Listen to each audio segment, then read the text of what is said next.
నమస్కారం sir. Sir, ఈ మధ్యకాలంలో అయితే చాలామంది చెప్తున్నారు, అంటే ఏంటి, ప్రోటీన్ మీకు మంచిగా సమృద్ధిగా ఉండాలి అంటే నాన్ వెజ్లో ప్రోటీన్ ఉంటుంది, నాన్ వెజ్ తినండి అని. కొంతమంది చెప్తుంటారు, లేదు ఆకుకూరలు చాలా మంచిది, కాయగూరలు చాలా మంచిది.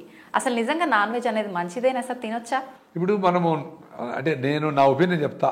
ఇది నాన్ వెజిటేరియన్ అందరూ నా మీద ఏమనుకో నాకేం పర్వాలేదు. నేను 30 years నుంచి వెజిటేరియన్, more than 30. నా హిమోగ్లోబిన్ 15.2. నాకు వచ్చిన రకరకాల లిగమెంటేర్లు, డీవీటీలు అన్నీ కూడా నేను మినిమం డాక్టర్ల ఇన్వెషన్తో పోగొట్టుకున్నా. ఇప్పుడు 7 kilometers ఈ రోజు పోతాను కూడా 7 kilometers KBR full round running చేసిన. నేను వెజిటేరియన్. బాగుంది. నా ఏజ్కి నాకు 60, నా ఏజ్కి నాకు స్కిన్ బాగుంది, మైండ్ అలర్ట్గా ఉంది. మదనపల్లి నుంచి హైదరాబాద్కి 600 kilometers సెల్ఫ్ డ్రైవింగ్ చేసేస్తా. దిగుతానే నిలబడి అప్పటికప్పుడే నా పని చేసుకుంటా. టైర్డ్నెస్ లేదు. మరి ఇంకేం హెల్త్గా, నేను వెజిటేరియన్ హెల్త్గా ఉన్నాను కదా లెక్క. నాన్ వెజ్ తింటేనే హెల్త్ వస్తుంది. నాన్ వెజ్ తినలేదే, మరి హెల్త్గానే ఉన్నా కదా. రెండోది, మన వెజిటేరియన్స్ అనే దానికి 3 కారణాలు చెప్తా. అది నిజమా కాదని మీరు వెరిఫై చేసుకోండి. మన ఇంటెస్టైన్, వెజిటేరియన్స్ దేనికైనా ఇంటెస్టైన్, చిన్న పేగులు అనేవి లాంగ్ వస్తాయి. Small intestine is very long, 7 meters ఉంటుంది, 21 feet 22 feet ఉంటుంది. ఆవులకైనా మేకలకైనా అందుకని లాంగ్ ఇంటెస్టైన్. రెండోది, వెజిటేరియన్ అనిమల్స్ అన్నీ నీళ్ళు తాగుతాయి. మేకలు, గొర్రెలు, జింకలు, ఏనుగులు అన్ని తాగుతాయి. మనుషులు కూడా తాగుతాం. అదే నాన్ వెజిటేరియన్ అనిమల్స్ అన్ని గెతుకుతాయి నాలుగుతో. కొంచెమే నీళ్ళు ఎక్కువ అవసరం లేదు వాటికి, గెతుకుతాయి. చూడండి మీరు. మూడోది చాలా ఇంపార్టెంట్. మీకు అక్కడ వెజిటేరియన్ ఫుడ్ కనపడింది అనుకోండి, ఆడ పులిహార కనపడింది అనుకో, నోటి నీళ్ళు వస్తాయి. మామిడి పండు నోటి నీళ్ళు వస్తాయి, ఉసిరికాయ, చింతకాయ. అంటే మీకు ఆ ఫుడ్ కరెక్ట్ కాబట్టి మీ బాడీ మైండ్ అంతా రెడీ అవుతా ఉంది ఫుడ్కి. మీకు నాన్ వెజిటేరియన్ కోడిని కోసి లేదా చేపలను అట్ట పొట్ట కోసి అన్ని పెట్టామనుకో, మీరు ఏం చేస్తారు? ముక్కు మూసుకుంటారు కదా. మరి మీ ఫుడ్ కాదు కదా అది. ఇదే ఫుడ్ని మీ కంపు కొట్టుతా ఉండే ఫుడ్ని కుక్క ముందర పెట్టామనుకో, వాడి జొల్లు కారుతుందే, వాడి ఫుడ్ కదా అది. మీరు వెజిటేరియన్గా దాన్ని మార్చుకునే దానికి మనుషులు దానికి అల్లము, గార్లిక్, మిరప్పొడి, అవి అని వేయించి అది వెజిటేరియన్గా ఉంది చూడు అని తింటా ఉంటారే. ఎందుకు? మీకు డోపమైన్ కిక్ రావాలి ఆ ఫుడ్ తింటే. దానికోసమని మీరు నాన్ వెజిటేరియన్ మార్చుకొని తింటా ఉంటారు. వెజిటేరియన్ తినడం లే. ఇంకొక కారణం ప్రకృతి పర్యావరణంగా ఏమి, 12 kilos ధాన్యము 1 kilo మాంసాన్ని తయారు చేస్తుంది. 12 kilos ధాన్యం, మొక్కజొన్న, సదరైన జొన్న ఏదైనా అప్రాక్సిమేట్గా 12 kilos ధాన్యాన్ని 12 4 200 grams 1/4 kilo తింటారు అనుకుంటే 48 మంది తింటారు. ఈ 12 kilos ధాన్యాన్ని 1 kilo మటన్ చేస్తా ఉండవు. సో 1 kilo ఇద్దరే తినేస్తారు. లేదు 4 తింటారు అనుకో, పోనీ 200 అనుకుంటే కూడా. సో 48 మందికి సరిపోయే భోజనము 4 తినేస్తా ఉన్నారు. రెండోది, ఈ ధాన్యం తయారు చేసేదానికి ఇన్ని నీళ్ళు కావాలి కదా. 1 లీటర్కి ఎంతో లెక్క నేను గుర్తులేదు, ఇలా మర్చిపోయినా. 1 kg తయారు కావడానికి ధాన్యము, రైస్కి అయితే 1300 లీటర్లు, మొక్కజొన్నకైతే కొంచెం తక్కువ ఏదో ఉన్నాయి. ఈ నీళ్ళన్నీ వేస్ట్ చేసి వాడి ధాన్యం తయారు చేసినాం. మళ్ళీ ఈ కోడినో మేకనో పెంచేదానికి దానికి మళ్ళీ ధాన్యం వేసి, దానికి ఫీడ్లు వేసి, గీళ్ళు వేసి, ఇవన్నీ వేసి దానికి ఇన్ని నీళ్లు వేస్ట్ చేసి వాడి మళ్ళీ దాన్ని తయారు చేసినాము. ఎంత కరెంటు, ఎంత న్యాచురల్ రిసోర్స్, ఎన్ని నది నీళ్లు, ఎంత రిసోర్సెస్ అవసరం ఏముంది? ఇది చెప్పేసి మనం నాన్ వెజిటేరియన్ మీ ఇష్టం, ఇంకా నేనే తినొద్దో చెప్పాలా, తిని హ్యాపీగా ఉండండి, మేము తినకుండా కూడా హ్యాపీగా ఉన్నాము. మేము ప్రోటీన్ కోసమని సాయంత్రం పొద్దున్నే మిల్లెట్స్, పల్లీల చట్నీ, పల్లీలు మంచి ప్రోటీన్ కదా. ఇంకా పప్పు ధాన్యాలు ఫుల్గా పప్పు వేసుకొని కుమ్ముతాం వేసి బాగా. ఇంకా సాయంత్రం అయ్యేటప్పటికి శనగలు, అలసందులు, బొబ్బర్లు అంటారు ఆంధ్ర సైడ్, పెసలు, ఆ తర్వాత ఇది శనగలు, నల్ల శనగలు, తెల్ల శనగలు, ఇవన్నీ బాగా ఉడకబెట్టి దానికి బాగా తెరమాత పెట్టి ఆనియన్స్ వేసి, నిమ్మకాయ పిండి, కొబ్బరి తురుము వేసి ఇంత తిన్నామనుకో రోజు వస్తుంది కదా ప్రోటీను. కొబ్బరి తురుము కూడా వేసుకుంటారా? టేస్ట్గా ఉండేదానికి. కొబ్బరిలో ఫైబర్ ఉంటుంది. కొబ్బరి మీకు బ్రెయిన్ టానిక్ అని, బ్రెయిన్కి టానిక్ కొబ్బరి. అందుకనే డాక్టర్ బిఎం హెగ్డే గారు కొబ్బరిని సూపర్ అన్నారు. మనమే కొబ్బరి తింటే కొలెస్ట్రాల్ వచ్చేస్తుంది అని చెప్పి అందరూ కొబ్బరి అనేది bad propaganda, wrong propaganda. Digestion problem కూడా ఉంటుంది, అరగదు కొబ్బరి తింటే అంటుంటారు సార్ చాలా మంది. అదే ఇప్పుడు మీరు ఏం పెడితే అది అరిగించాలి, మీ బాడీ రెడీ అవుతుంది, మీ సిస్టమ్ రెడీ అవుతుంది. ఇప్పుడు మీరు మంచిగా కొర్రలు, సాములు, రాగి ముద్ద, జొన్న రొట్టెలు దీన్ని బాగా పనిచేస్తూ ఉంటే దాన్ని అరిగించే దానికి సరిపోయే మైక్రో ఆర్గానిజం, మైక్రోబ్స్ లోపల తయారవుతాయి. మీరు స్టైల్గా లోపలికి బుడుక్కని లోపల పోయి చేశారనుకో, బుడుక్కని బయట వచ్చేదానికి ఏమేమి చేస్తారు ఆ వ్యవస్థ రెడీ అయి ఉంటుంది. సో మీరు కొర్రలు, సాములు, జొన్న రొట్టెలు స్టార్ట్ చేశారనుకో, కొబ్బరి, శనగలు కొన్ని ఎక్కువ తినే స్టార్ట్ చేశారనుకోండి, ఏది స్ప్రౌట్స్ ఏదైనా వారానికి ఒక రోజు మీరు మొలకలు కూడా తింటే మంచిదే. వారానికి ఒక రోజే, రోజు కాదు. రోజు అయితే గ్యాస్ ట్రబుల్ రావచ్చు. అవి తిన్నప్పుడు వాటిని డైజెస్ట్ చేయడానికి సరిపోయే మైక్రోబ్స్ ఆ సిస్టమ్ లోపల రెడీ కావాలి కదా. అది వారమో నెలలో పడుతుంది. అందులో నాకు అరగలేదు నిలిపేస్తే ఎట్లా అరుగుతుంది? ఇప్పుడు చెరుకు పెట్టే గాలిలో ఇనపరాళ్ళు పెట్టామనుకో, రాయి వేసామనుకో, కరుగుతుందా? అంతే కదా. మీ సిస్టమ్ ఈజీగా అలవాటు అయింది, దానికి కాదు. కొన్ని రోజులు ట్రై చేయండి. 2 స్పూన్లు కొబ్బరి నూనె తాగండి పొద్దున్నే. బ్రెయిన్ టానిక్ అది. మనకు ముసలితనంలో వస్తుంది చూడు, డెమెన్షియా, పార్కిన్సన్స్, అదిరే రోగాలు, ఇట్లా వాటికన్నిటికీ కౌంటర్ అవుతుంది. పొద్దున్నే రోజు మీరు తాగండి కొబ్బరి నూనె 2 స్పూన్లు. చిన్నపిల్లలకు 1 స్పూన్, పెద్దలు 2-3 స్పూన్లు తాగండి. అది అద్భుతాలు చేస్తుంది. తర్వాత మీ బ్రేక్ఫాస్ట్తో పాటు 2 రోజులు నువ్వుల లడ్డు, 2 రోజులు పల్లీల లడ్డు, 2 రోజులు కొబ్బరి లడ్డు, ఇవి తాగండి. మీరు 1 మంత్లో 2% హిమోగ్లోబిన్ పెరుగుతుంది.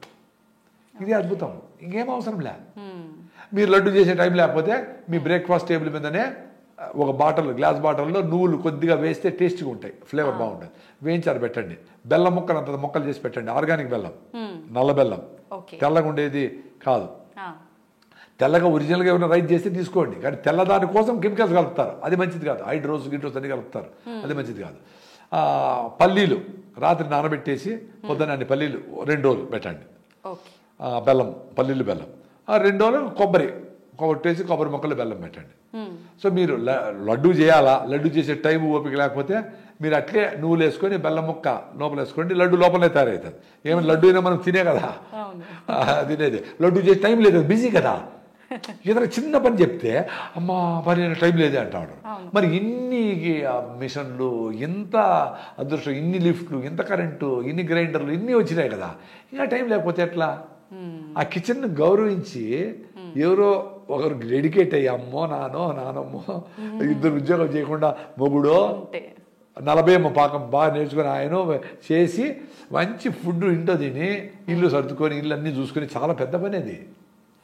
తమాషగా మహిళలు ఏమంటారు, ఏం చేస్తామంటే ఏం లేదండి ఇంట్లో ఉంటారు అంటే ఇల్లు పెద్ద పని. నువ్వు చేసే ఉద్యోగం కంటే ఇల్లు మెయింటైన్ చేసి చాలా అద్భుతమైన, ఆకర్షణీయమైన, అందమైన, అవసరమైన పని. దాన్ని నెగ్లెక్ట్ చేసి ఎవరి చేతిలోనే పెట్టేసి పని వాళ్ళకి ఇచ్చేసి అవన్నీ ఏదో చేసేసి ఏదో ఆర్డర్ ఇచ్చి అది వచ్చేసి అది తింటా ఆ ప్లాస్టిక్ కవర్లో వేసుకొని వేడివన్నీ ప్యాకింగ్ చేసుకొని. నేను చూసిన చాలా మంది సాంబార్ రసం అంతా ప్లాస్టిక్ కవర్లో వేసుకుంటాను. సో ఈ plastic nano particles, micro particles దాన్ని లీక్ అవుతాయి కదా, అవన్నీ తాగుతూ ఉంటారు. ఎంత అన్యాయం. క్యాన్సర్ హాస్పిటల్ పెరిగిపోతూ ఉంటాయి. అన్ని మిస్టేక్లే. ఎట్లా ఇవన్నీ చెప్పాలి కదా పిల్లలకి. పెద్దోళ్ళు చెప్పాలా, టీచర్లు చెప్పాలా, స్కూల్లో చెప్పాలా, మనం మాట్లాడుకునే మాటన్ని ఎడ్యుకేట్ చేయాలి వాళ్ళని. పేరెంట్స్ ఈ పిల్లలకి ఆసు సంపాదించడానికి బిజీగా ఉన్నారు, టీచర్లు వాళ్ళ మార్కులు తెచ్చారు బిజీగా ఉన్నారు. ఇంక ఈ విషయాన్ని నేను ఎప్పుడు చెప్పాలా? ఇప్పుడు సెంట్రల్ గవర్నమెంట్ రీసెంట్గా స్కీమ్లో ఈ విషయాలన్నీ, ఎన్విరాన్మెంటల్ ఇష్యూస్, వ్యవసాయము, పని, పాడి, పంట, అట్లా చదువు, సంధ్య అన్నీ, అంటే పనులతో పాటు చదువు కూడా ఉండాలా అనేది ఇప్పుడు రీసెంట్గా ఈ ఎడ్యుకేషన్ పాలసీలో వచ్చినట్లుంది. అందుకనే మా పొలం దగ్గర కూడా పిల్లల్ని పిలుచుకొచ్చి కంపల్సరీగా ఫోటోలు తీసుకొని వచ్చినాము, చేస్తాము, వరి నాటారు, ఏదో కొన్ని చిన్న పనులు చేయించాలి కూడా చేస్తూ ఉన్నాము. నిజంగా ఎంత చేంజ్ అయిపోయింది సార్. ఒకప్పటి కాలంలో అయితే తల్లి తండ్రి వ్యవసాయం చేస్తే పిల్లలు స్కూల్ నుంచి రాగానే వెళ్ళటం, చూసుకోవడం, న్యాచురల్గా ఇన్వాల్వ్ అయ్యేవాళ్ళు. ఏదో ఒకటి మోసుకొని మేము టమాటా బాక్సులు మోసేవాళ్ళం, అన్నీ చేసేవాళ్ళము. అందుకనే మేము హాయిగా ఉన్నాము. ఇప్పుడు మేము వ్యవసాయ కుటుంబము, వ్యవసాయంలో మా నాన్నకి మా అమ్మకి తోడుగా ఉన్నాం కాబట్టి, ఇంటి పనులు కూడా చేస్తున్నాం కాబట్టి మేము ఇప్పుడు అట్లా అందరితో కలిసిపోగలుగుతాను.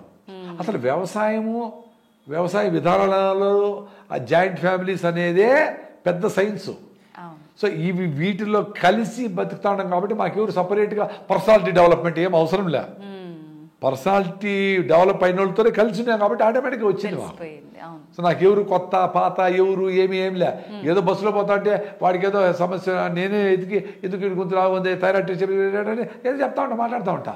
మా పిల్లల ముందర ఏంది కొత్త వాళ్ళతో అంతా మాట్లాడుతుండవే, మాట్లాడేస్తావే అన్నాడు. కొత్త వాళ్ళతోనే కదమ్మా మాట్లాడాలా, వాడు దిగి వెళ్ళిపోతే వాడికి కూడా చెప్పేది. పాత వాళ్ళు ఎప్పుడైనా మాట్లాడవచ్చు చెప్తాను నేను. ఇప్పుడు అడగలే, ఇప్పుడు జనాలందరూ అలవాటైపోయింది, ఇప్పుడు అడగరు ఎవరు. సో మనము కుటుంబం అనేది పెద్దది చేయాల. మీ భార్య బిడ్డలు పెంచేసి ప్రపంచమంతా నాదే చీమను కూడా తొక్కకుండా పోవాలా అనుకున్నాం అనుకో, మీ భార్య భర్తను ఇంకా బాగా ప్రేమించవచ్చు. ఇంత ప్రేమ ప్రపంచాన్ని ప్రేమించేప్పుడు ఇన్ని టన్నులు ప్రేమ ఉంటే మీ భార్య బిడ్డ ప్రేమించేది పెద్ద పనే, చాలా ఈజీ కదా. అందరూ వేస్ట్ ఫెలోస్ వేస్ట్ అనుకొని ఇంటికి వస్తాను లవ్ డార్లింగ్ అంటే ఎట కుదరుతుంది, చెత్త ఆలోచన చెత్తది. I can love only my family అంటే మిగతా వాళ్ళందరూ ఏం గొర్రెలా. రిలేటివ్స్ ఏదైనా కష్టం వచ్చింది అనుకో, నాకు ఎవరు రాలేదు నేడుస్తూ ఉంటాడు. నువ్వు ఏమైనా కష్టం వచ్చి నువ్వు పోయినావా, మరి ఎట్లా ఎక్స్పెక్ట్ చేస్తావమ్మా? రాంగ్, ఈ సైకాలజీ రాంగ్. మా ఇంట్లో మేము చిన్నప్పుడు మా అమ్మ ఎవరన్నా గెస్ట్ వచ్చారు అనుకో, ఎవరు ఏమైనా కూడా అది పనికి వచ్చింటే వాళ్ళు మాట్లాడే తీరును బట్టే 20 వేడి నీళ్ళు ఉంటాయి, అన్నం చేసి ఏదో చేసి పత్రం చేసి ఏదో దంచేసి ఏదో చేసి నూరేసి అన్న రెడీ ఉంది పోయి రానివాడు. మీరు ఉండారా, మీరు తింటారా, వచ్చినారా, మీరు తినేసి వచ్చింటారులే అన్న ఈ మాట నేను లేవు. మీరు తింటా అంటే వంట చేస్తా, మీరు తింటారంటే వంట చేస్తా, ఏందిరా ఆయన ఏదో ఉన్నది మీరు తినే వచ్చినామా, అయినా కొంచెం తినేసిపోతానండి, భోజనం వచ్చాము కొంచెం వేస్ట్ అయిపోతుంది తింటున్నాండి, ఇట్లా వర్డ్స్ వాడేవాళ్ళు. ఇప్పుడు ఏమంటే ఎవరింటికన్నా పోవాలంటే ఎంతమంది వస్తామో, ఎప్పుడు వస్తామో, దేంట్లో వస్తామో, వెజ్జా నాన్ వెజ్జా, పిల్లలు వస్తూ ఉండరా, ఇన్ని చేసే పిల్లలు వస్తారని తెలిస్తే మమ్మల్ని నెత్తిపెట్టి లోపల పెట్టేస్తారు. ఎందుకు వాళ్ళు ఎరగొట్టేస్తారని, వాళ్ళు పైన ఎక్కువ కాళ్ళు పైన పెట్టుకోలేరు. కానీ ఒరేనైనా అన్నింటి ప్లాస్టిక్ కవర్లు వేసుకొని మీరు ప్లాస్టిక్ కవర్ కూడా సావండి. పెద్ద పెద్ద వాళ్ళందరూ పిల్లలు వస్తే ఆరోగ్యంగా ఉంటారు, వచ్చి పోస్తే తుడుచుకోండి, ఏమవుతుంది?